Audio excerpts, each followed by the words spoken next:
Okay, it's a video about how to recondition brake calipers.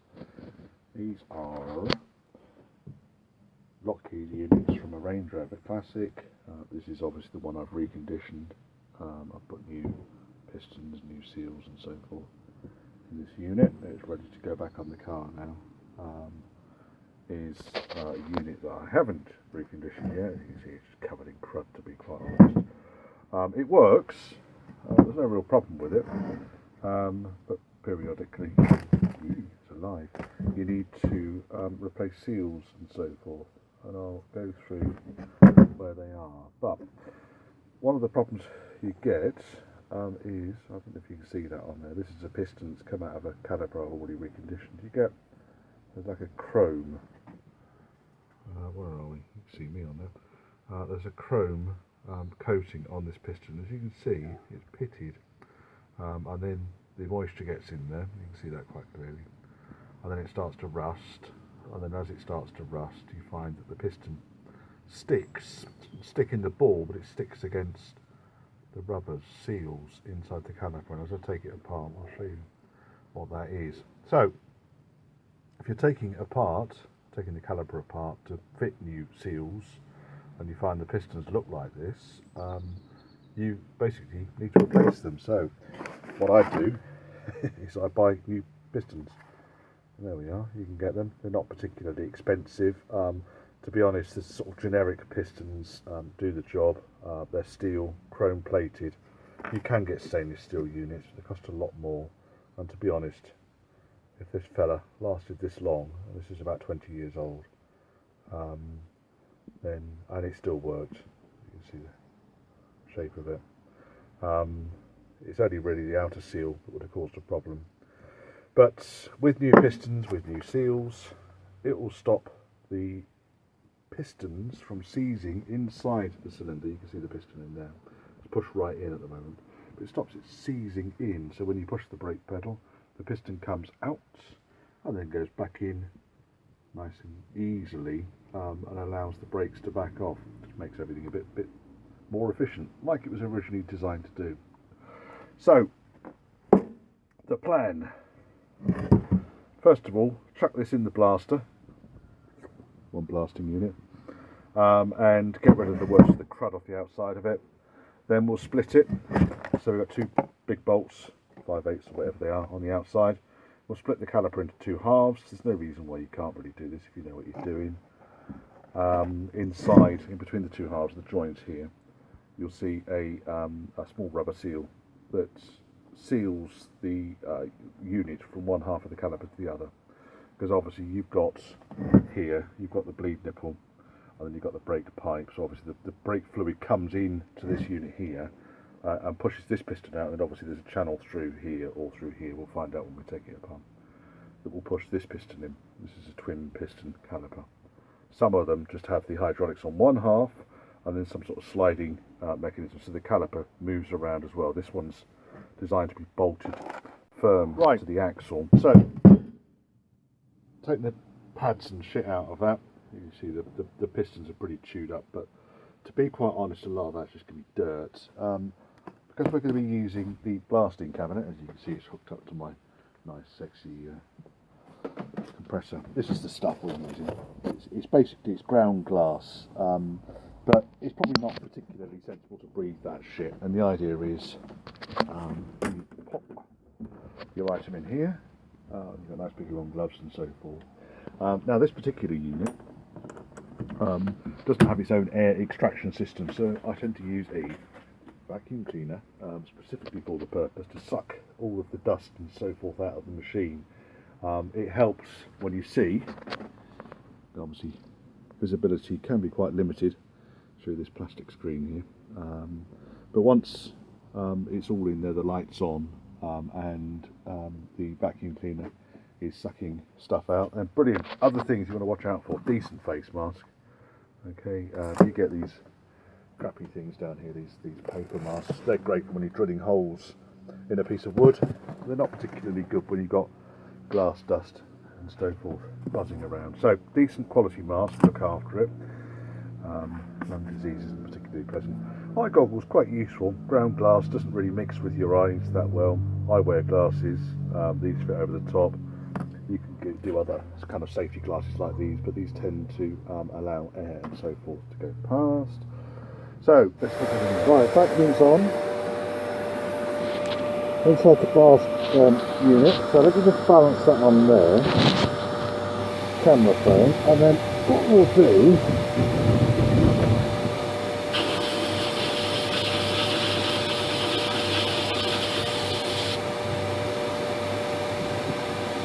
see kind of how it's clearing the cap off. Right, so you see how this glass bead mechanism just takes the metal right back. See, that's just bare metal now. Pull it out of the glass cabinet about halfway through. I'll give you a rough idea of what it's doing, and basically it's just taking all of the loose crud and the paint and everything off the surface, and you can see how clean it comes up, and basically it gives you a nice surface to paint on. As you see down here, we've got some corrosion which has just got itself stuck onto the caliper, so we're blasting that away, and then seeing what's left and just check it's still sound. You can see that obviously I've been working on one side, so that particular piston that's a chunk out has been blasted, the other one's still shiny. This side is the one I showed you inside the glass cabinet. That's where I started very, very lightly working it over. But we're almost there. As you can see, glass bead is quite good with 120 psi of air. Anyway, onwards. Right, 10-15 minutes in the blaster. I'm happy with that. You see that big rusty lump's gone. Clean metal underneath, so I don't know what it was. Obviously a piece of metal that got itself attached to the caliper rather than part of the caliper. Next step is to strip it down. Here's the cyclone bit from the vacuum cleaner. That's all the dust that it sucked out of there. I'm basically going to chuck that back in again. Probably a false economy, I don't know. There's no reason why it wouldn't continue to work with the blaster. Okay, right, next step is to separate the two halves of the caliper, and I really do that because it does make life easier getting the new seals in, and there's no real reason from my perspective why I shouldn't do this. It's a nice machined surface in there, and these things go back up to about 65-70 foot-pounds of torque, which I can do. Got a nice torque wrench to do that with. I just make sure these two surfaces in here, obviously on this side as well, remain uncontaminated and undamaged, and that's part of the reason I do the blasting before separating the two halves of the caliper. Full tank of air, and obviously the full pressure going to this thing rather than 90 psi, and yes, it's pulled one out. There's a fair amount of thread lock and stuff on it, so obviously I will be replicating that when it goes back in again. I'll clean these threads up so I can get a clean torque on it. But yeah, that's one of the bolts out. Right, next one. Work for the other bolt. So, bit of heat, I'm afraid. A bit of camping gas, whatever they call it. One-handed. Oops, turn it up a bit more. There we go. See what happens now. Try and set fire to the fence. Probably didn't need an awful lot, to be quite honest.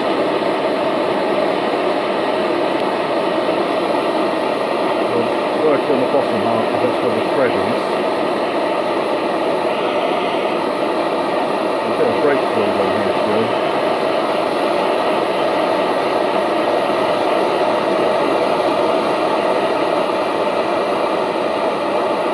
Right, let's see what happens. Right, well, I couldn't obviously run the video and do that, but honestly, just after that limited amount of heat, windy gun went back on and it came straight out, no pissing around. So I'd rather do that than knacker the heads of the bolts up. Just a little bit of heat. Obviously we've got a rubber seal down here, and we need to be careful that we don't damage that. It's one of those rubber seals that they just, you can't, well I suppose I probably could, but it's not been exposed to any air. It's obviously had water and brake fluid around it, so what I intend to do is obviously just make sure that is in perfect condition. I will almost certainly reuse it. But that's the two halves of the caliper separated. So let's have a bit of a clean up, wipe up this little bit of excess brake fluid which was in the caliper, and then we can start showing you how the seal's going. Right, okay, so we're going to take these pistons out of the caliper halves. So we've got two pistons obviously.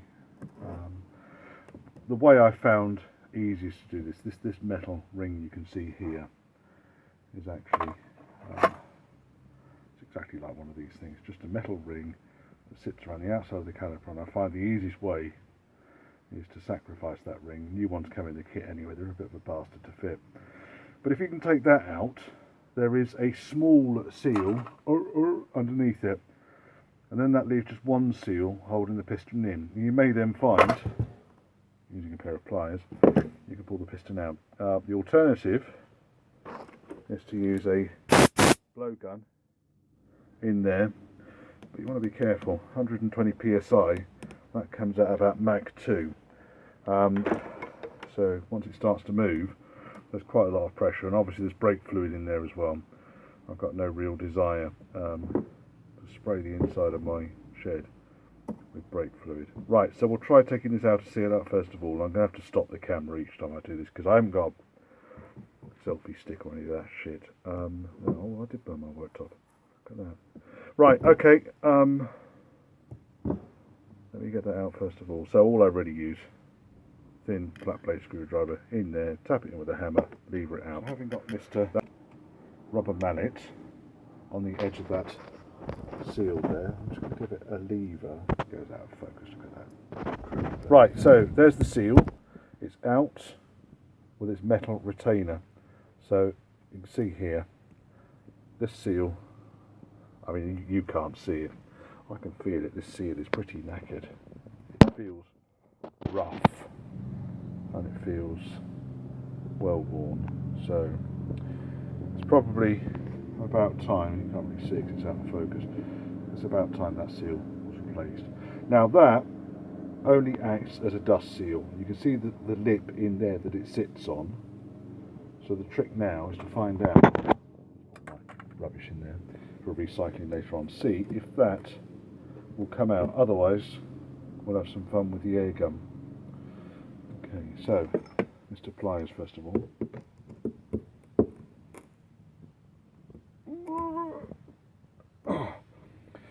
It just shows you how much hydraulic pressure actually have worked, doesn't it?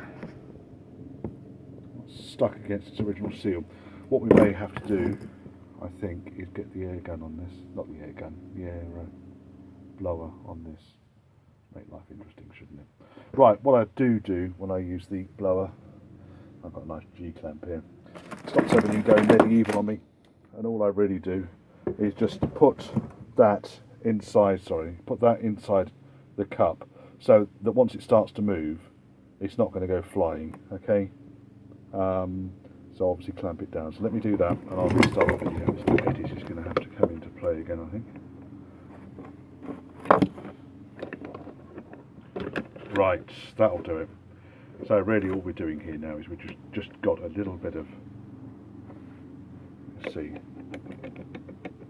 that should be enough. And then, let's move the repaired caliper out of the way. Mr. Air Gun down here.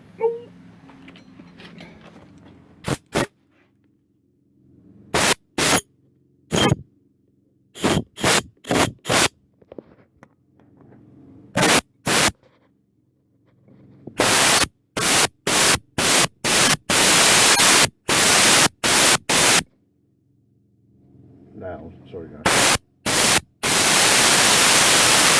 It is moving. Sometimes you have to bang them in order to come out. I mean, this caliper's probably not been used for 5 years or so.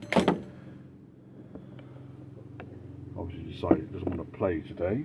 Right, oh, it has moved. You can see where it's moved out a little bit. Right, let me get the pliers on it again and see what happens.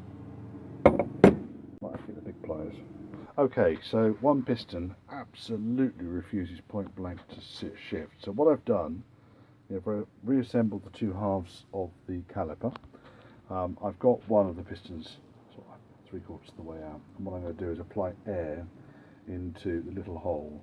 Now obviously that piston's going to move, it's not going to fly, so I don't necessarily need to worry too much about